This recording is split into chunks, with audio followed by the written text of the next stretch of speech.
To start this project, we want to draw lots of little ribbons going across our page. Now, since they're ribbons, I want to keep it fairly organic, and you could make your ribbons all different sizes. It is completely your call with that. I advise start your lines random like this. And once you've gotten a few in there, you could even think about looping them around each other. Oops, those don't line up together very well. So maybe I want to have one come down here, underneath it, loop around it, and back up that way. So I have it come around, and maybe it's going to loop this way and come off. And so I can put it in there like it's folding and bending around that part. In any place it's over the top, I would erase. You can have them layer over and under each other. So this one's going to come over that piece and then under these two. Oops, that way. So start by filling your page with just some random lines and decide, how do you want your image to look? How do you want your ribbons to work with each other? Do you want to have them curl and bend? Like if I want this one, I could have it kind of twist on itself and get thin, and then see how that line crosses over? And then as it comes around here, it will extend over the top. There's so many different ways you can make it look like these little ribbons are working around your page. I think I need some more down here, and I think I'm almost good.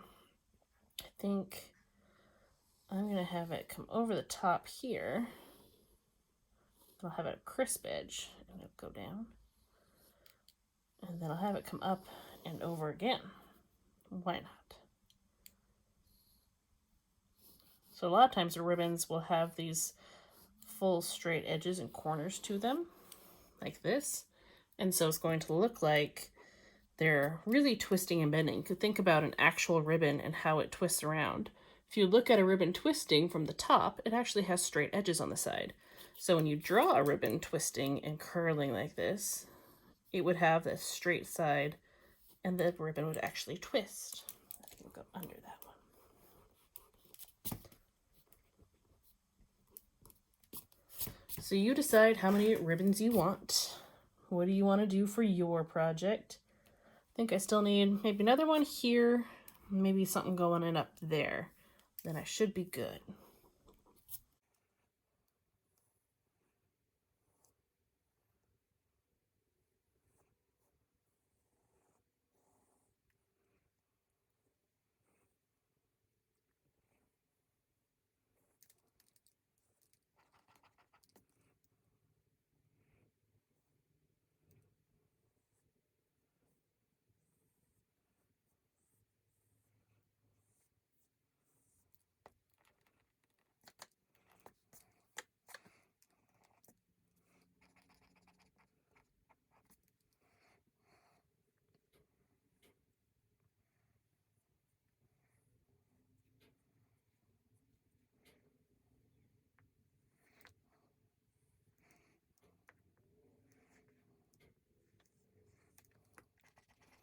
So once you get the hang of it, curling your ribbons around each other are going to look way better than just kind of twisting them like this. So this half looks a lot better than this half because this is more realistic.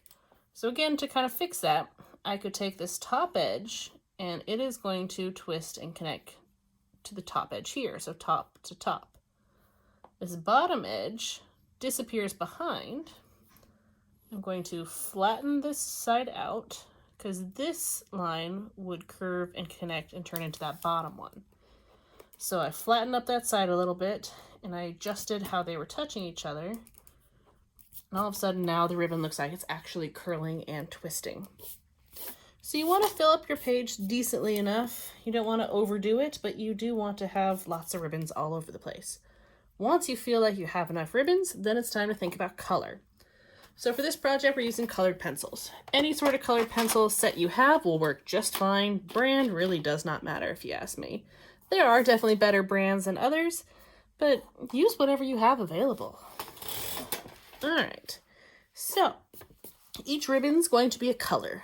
I would say maybe limit yourself to a couple colors or do lots. You know what? It's your project. Do what you want.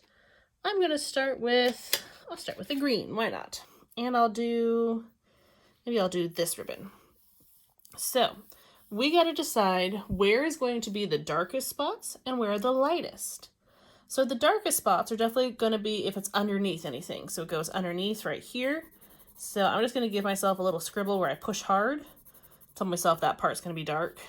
Goes underneath over here, so I know these parts are going to be dark. So just like regular pencil, the harder you push with the colored pencil, the darker the value. The lighter you push, the lighter the value. It's that simple. Then I think I want it to look like it's really bending up high before it goes low. So this area here is going to be super light. With colored pencils, to get a light value, I like to hold my pencil at the very end so my pencil grip is really loose. Or you could lay it down, make a little claw, pick it up. So you're really trying to use the side of your pencil lead. I like the end one better. And I'm just barely touching it to the paper, just barely. So I'm trying to put in the lightest value I possibly can where I know I want it to be the lightest. So I know there, and I think I want it to be really light here because it's going over the top of something. So I know I want that part to be really light. So I just barely touch it and put it in there. Any place else I want light? That's a pretty short one. Now, I need to make a slow transition or value from the dark to the light. So just like with our regular pencil, it's all about how hard you push. I like to kind of give myself a really easy thing to follow that's small in the center, and then I fill it in. So I press hard, then I press lighter, press lighter, press lighter, till it blends in. You see how that's a nice smooth transition? I do want to make sure it fills up the entire ribbon though. So you got to really take your time and pay attention to how hard you're pressing. And you're trying to fill in that value, going from dark to medium up to light. Trying to fill it in smooth. Ideally, you don't want to see any individual lines from the pencil. You want it all to blend together. So that way we just see the dark to light, not scribble scratches of a pencil. I wouldn't want to color it in like that and leave it all crisscrossy. Like that doesn't look good, right? We want to blend it in nice and smooth. So I'm going to do this on my other sections and then I'll work on to my next color.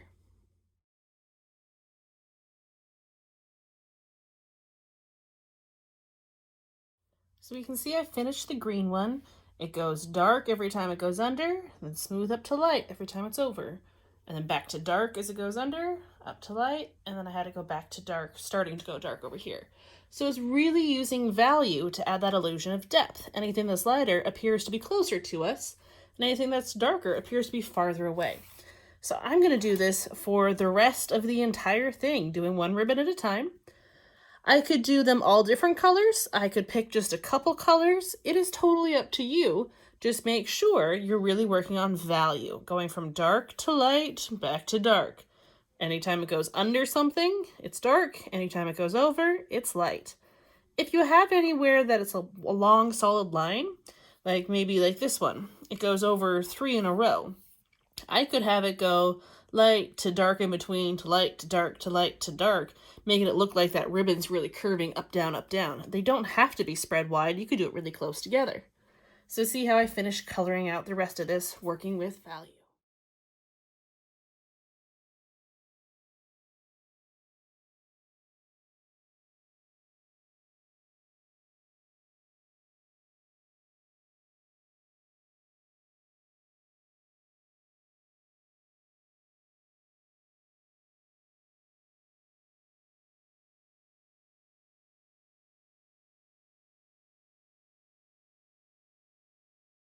There we go. I finished with the shading for every single ribbon, trying to really go from that dark to light on every single one. Now, there's a couple ways you could finish this. You could call it done now. You could just give yourself some little outlines just around the ribbons themselves. Or what I'm going to do is I'm actually going to take a big black marker and I'm going to fill in the entire background to really make the ribbons themselves pop. I'll show you what that looks like here in just a second. There, you can see how the black really makes the colors of the ribbons pop. I also went around and using a black colored pencil, I put just a little line for the outline on places that they overlapped. I didn't want it to be super intense like a pen or with a Sharpie. I wanted just to have a little bit more of a line in there to really delineate the different colors, and I think it helps kind of crisp up those edges a little bit. So make sure that your values are nice and smooth from dark to light and back to dark. Colors are filled in all the way. If you choose to do black marker like I did, you might even want to take a little bit more time filling it in so it's a nice solid black. Or you could have left it white and just done a little black outline. There's lots of different ways you could finish this off. But there is the ribbon value drawing. I can't wait to see what you make.